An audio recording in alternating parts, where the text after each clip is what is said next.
Assalamualaikum warahmatullahi wabarakatuh. Di sini saya Dina Mustaqimah ingin menyelesaikan tugas video dari mata kuliah Tata Kelola Perusahaan, di mana dosen pengampunya adalah Bapak Rizky Andrinaldo, Magister Akuntansi. Di sini saya akan menjelaskan tentang struktur dan peran organ Good Corporate Governance, di mana di sini ada pengertian Good Corporate Governance. Baiklah, di sini saya akan menjelaskan yang pertama itu pengertian Good Corporate Governance. Good Corporate Governance atau GCG adalah prinsip, sistem, dan proses yang mengatur hubungan antara berbagai pihak yang berkepentingan atau stakeholder dalam perusahaan seperti pemegang saham, dewan komisaris, direksi, dan pihak lainnya untuk menciptakan nilai tambah secara berkelanjutan bagi perusahaan.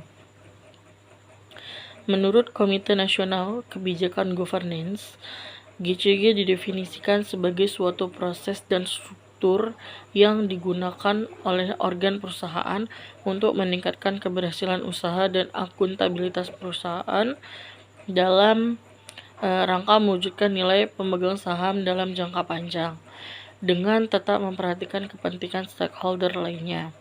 Sementara itu, OECD, Organization for Economic Cooperation and Development, dalam dokumen G20 atau OECD Principle of Corporate Governance pada tahun 2015 menjelaskan bahwa GCG merupakan seperangkat hubungan antara manajemen perusahaan, dewan pemegang saham, dan pihak lainnya yang memiliki kepentingan terhadap perusahaan.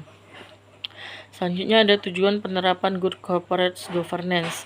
Yang pertama itu meningkatkan kepercayaan investor. Yang kedua meningkatkan nilai perusahaan.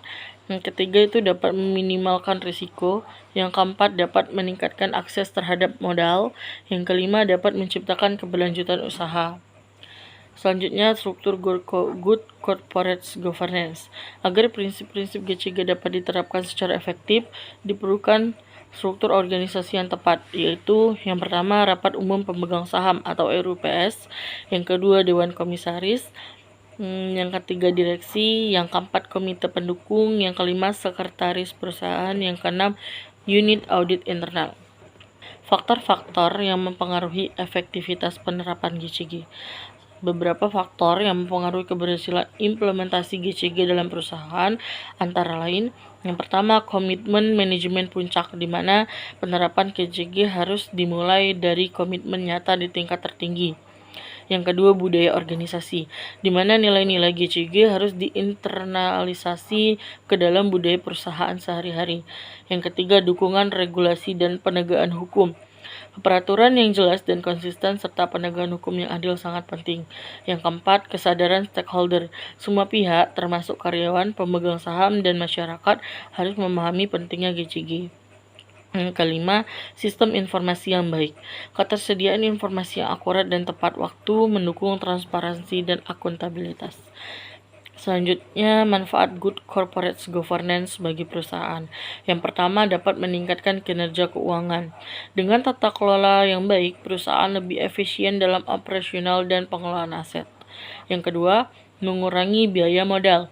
Investor dan kreditur akan memberikan premi risiko yang lebih rendah kepada perusahaan yang dikelola dengan baik.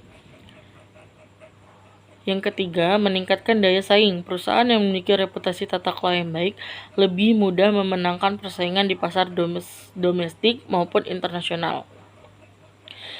Yang keempat, meningkatkan daya tarik bagi investor. Investor cenderung lebih percaya dan tertarik berinvestasi pada perusahaan yang transparan dan akuntabel.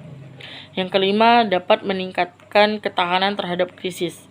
Perusahaan dengan struktur GCG yang kuat lebih mampu bertahan dalam menghadapi situasi krisis.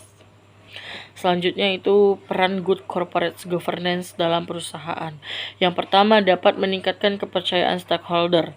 Kedua, mencegah penyimpangan, fraud, dan konflik kepentingan. Yang ketiga, meningkatkan kinerja operasional dan finansial. Yang keempat, memudahkan akses terhadap sumber pembiayaan. Yang kelima, menjamin kepatuhan terhadap regulasi dan etika bisnis. Yang keenam, mendorong keberlanjutan usaha atau sustainability. Selanjutnya itu ada contoh kasus, salah satunya ada dari PT Energi Nusantara atau Persero dari BUMN ini. latar belakang. Latar belakangnya itu PT Energi Nusantara ini adalah BUMN di bidang energi terbarukan. Karena statusnya sebagai perusahaan milik negara, tentunya GCG sangat penting untuk mencegah penyalahgunaan wewenang. Yang pertama dari RUPS. Di sini tugas RUPS itu menetapkan target kinerja tahunan, mengangkat dan memberhentikan direksi dan komisaris, dan menyetujui kebijakan investasi besar. Kasus yang pernah dialami oleh RUPS itu membatalkan proyek investasi karena kurangnya studi kelayakan dari direksi. Selanjutnya Dewan Komisaris. Di sini dalam PT Energi Nusantara, Dewan Komisaris bertugas mengawasi pelaksanaan rencana kerja dan anggaran dan menilai kinerja direksi secara berkala. Kasusnya di sini komisaris itu menemukan ketidaksesuaian pelaporan proyek CSR dan memerintahkan investigasi. Selanjutnya itu dari direksi. Direksi di sini bertugas menjalankan operasional perusahaan dan memastikan kepatuhan terhadap regulasi. Kasusnya itu direksi gagal melaporkan tepat waktu perubahan formula produk ke BPOM menyebabkan penarikan produk.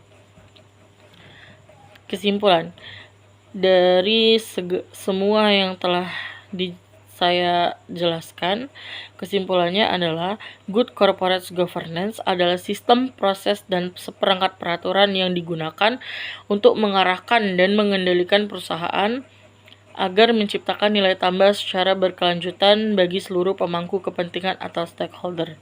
Dapat disimpulkan bahwa GCG tidak hanya berkaitan dengan manajemen internal perusahaan, tetapi juga mencakup hubungan eksternal perusahaan dengan berbagai pihak yang memiliki kepentingan atas kegiatan usaha perusahaan tersebut. Itulah saja penjelasan dari saya tentang struktur dan peran organ good corporate governance. See you next video. Bye-bye.